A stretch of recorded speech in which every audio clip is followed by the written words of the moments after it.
BJJ Basics series, and today we're going to look at pinning.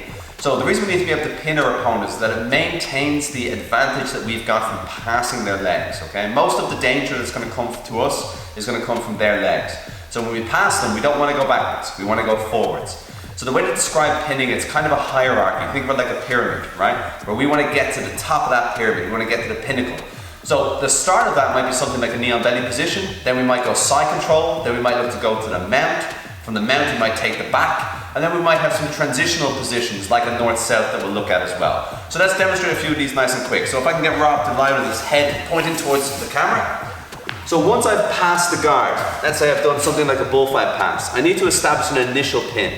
Now for me to get chest to chest at this point, it's a big distance. So things can go wrong. He can work a knee inside, he can get his hands in front of my chest to stop me from getting close. So I'll take the low hanging fruit.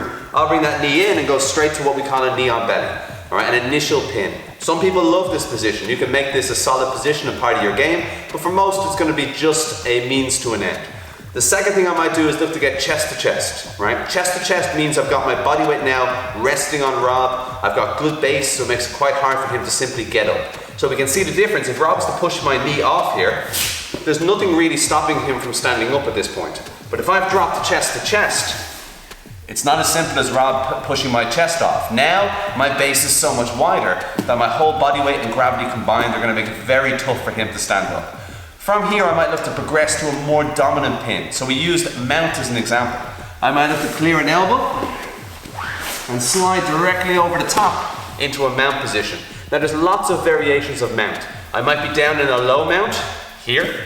I might be up in a high mount, where I have my partner's arms up high, where I can attack them, go for arm bars. Likewise, I might just be looking to maintain my position so I can potentially strike, if we were talking about MMA or even a self-defense situation. The only thing that might be a bit better than this mount position is going to be what we refer to as back top, okay? So if Rob's to try and roll away, and I followed, I might be able to insert hooks, stay behind my partner, and from there I can flatten them out and pin them from behind. His body weight is trapping his hands, my legs are keeping him flat, and this gives me access to punch. It also gives me access to attack for submissions as well. So there are 4 positions: knee on belly, side control, mount, and back top, that we might look at as being dominant pins. We mentioned the 5th, and that was north-south, and it's a good example of being a transitional pin. A strong position in and of itself, but there's not as many opportunities from there for us to finish. So a lot of the time we'll use it just to stop somebody's escape or just to transition to another side where there's more opportunity. So if I can get Rob to lie back here with his head pointing this way. Move down a little bit here. Let's say, for example, I was in side control, Rob was in very tight with his arms, or he felt like he had put an underhook in on this side.